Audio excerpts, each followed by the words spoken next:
Stunning views, majestic castles, centuries of history.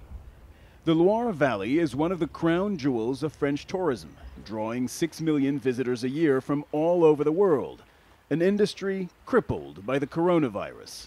After a nearly 2-month national confinement and with borders mostly shut to outside travel, tourists are now a rare commodity. Château Chaumont, once owned by the Queen of France, is one of the first in the region to reopen. It's so calm and it's so peaceful here. It's tempting to forget that there's a coronavirus epidemic, but of course you can't. In fact, the only reason the chateau was able to reopen is because here too there are strict social distancing guidelines. Mask on, gel on your hands, there's a predetermined route that you must follow through the domain, and the number of visitors has been capped in order to avoid crowds. It's been a while since we haven't been out, so it feels good. Just a trickle of visitors today, all of them locals. Travel is still limited to a 100-kilometer radius. Martine and Jean-Marie Arouet had plans to visit Denmark and Uzbekistan this summer. That will have to wait. In a way, this period's very good. We often forget to visit these beautiful sites in France, but it's a magnificent country. The chateau doesn't expect to see its usual foreign visitors this summer, about a third of its business, they say. But the domain manager does see a silver lining. I hope that the increase in French visitors who'll come because they can't travel abroad will make up for the foreign visitors who sadly won't be able to come. Here in Paris, however, there's no silver lining on the horizon. The main attractions remain shut. The Eiffel Tower and the riverboats. Not far from here, the Sacré-Cœur, the Arc de Triomphe, the Louvre Museum, all closed. Not to mention restaurants and cafes. And with Paris still considered a red zone for the coronavirus, there's no telling when any of them might be allowed to reopen.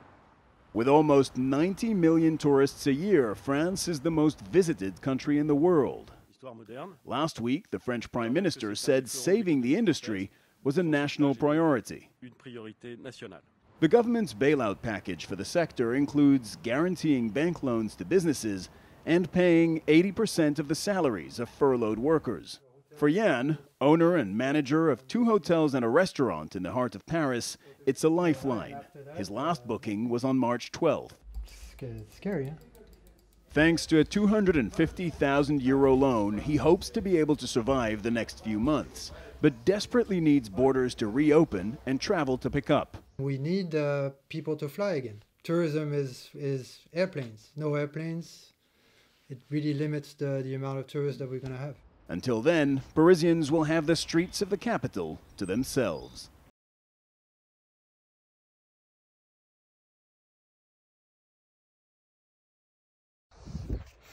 Hey guys, this is day 1. This is day 2. Day 5. I think it must be day 21 or something like that. With dolphins and pristine beaches, there are worse places to self-isolate than a desert island. So when the last flight out of the Yemeni archipelago of Socotra departed, travel vlogger Eva Zubek remained. I came here in early March to run a marathon here, and I did run it, but then kind of, the world started shutting down all around us, and I ended up staying on the island. More than 2 months in, and she has no idea when she'll get home. Socotra, unlike its war-ravaged mainland, is generally peaceful. It's a UNESCO World Heritage Site, and pre-pandemic, it received just 1 passenger flight a week. For Zubek, who travels to places most people don't, that was part of the attraction. We found this beautiful cave, we found a lot of life on the island is pretty slow. It's pretty simple, actually. The island doesn't have shopping malls or cinemas. Just after 5:30 a.m. in the morning. I usually end up waking up around sunrise and fasting with the family that's hosting me here in a tiny little mountain village. I read, I write, I hike around the mountains. Come back here. There have been some on social media who've criticized Zubek for coming in the first place, potentially introducing the virus to the island. Hospital right here. Around the beginning of March, we didn't realize just how serious it was. And I remember looking at all sorts of travel advisories. It was only a few days later, really quickly, that the situation kind of escalated and suddenly the travel advice changed 180 degrees. We were actually checked upon arrival to Socotra, and that reassured us that we wouldn't be introducing anything to Socotra. But I am trying to contribute to the people of the island by being here in any way that I can. What seemed like a chance to extend a stay in paradise has taken a turn, and weeks have now become months. I wonder every single day how much longer I'll be here, and in a couple of weeks, in 3 or 4 weeks, the monsoon season begins. So I'm concerned about that. I think if I had to choose, if there was a flight tomorrow, I think I would probably take it.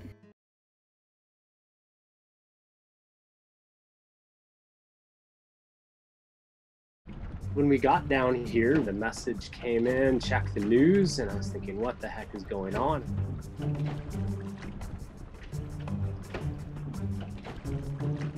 That catamaran, that one is quarantined, so they need to stay on their boat for 2 weeks now.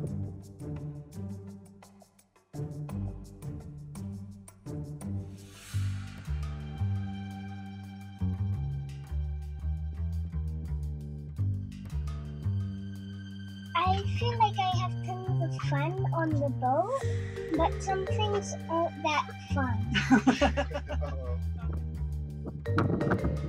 60 miles offshore, my forestay broke. The stay of flapping around like, I don't know, it was a very dangerous situation, and I was like, what can I do? Can I go to Cuba? No. Can I go to Jamaica? No.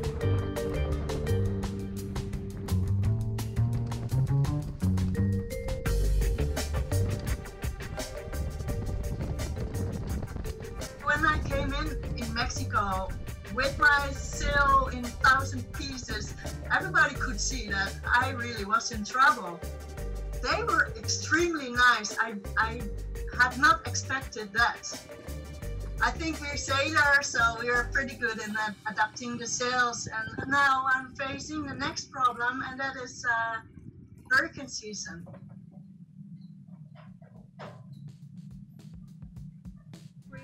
We're missing the whole summer? No!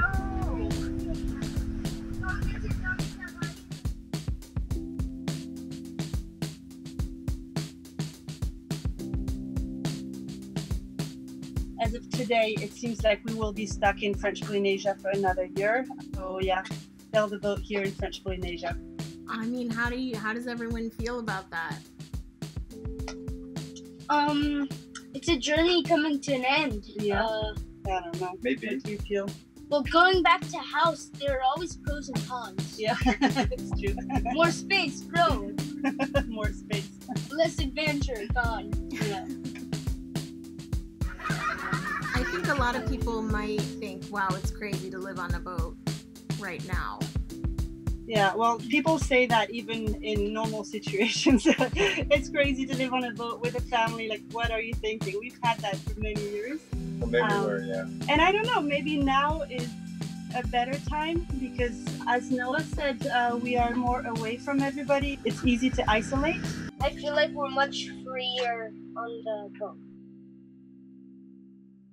It almost feels on some level that we've been preparing for this. Jeez. Oh. Shut up. Yeah. Easy. She looks like a little emperor sitting in that chair. So what have you been feeding Sierra?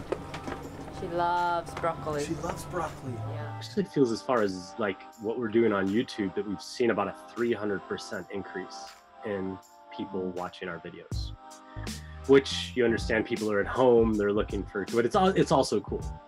I think also the interest of being self-sufficient and that we run our washing machine off of the solar panels, we're catching our own food, like all of this self-sufficient stuff. I think it's getting more and more interesting to people too, which is great.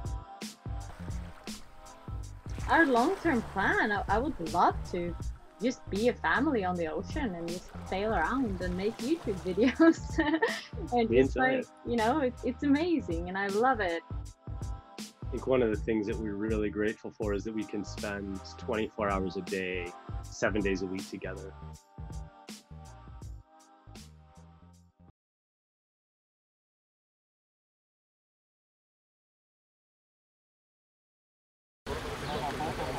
The weather rainy and dreary, but the mood among motorists couldn't have been better, as several border crossings between Germany and Austria have been reopened.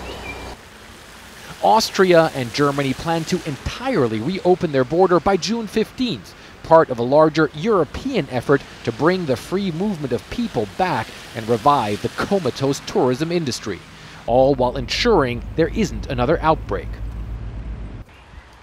Just a few minutes from the border lies the majestic Salzburg, the birthplace of Wolfgang Amadeus Mozart.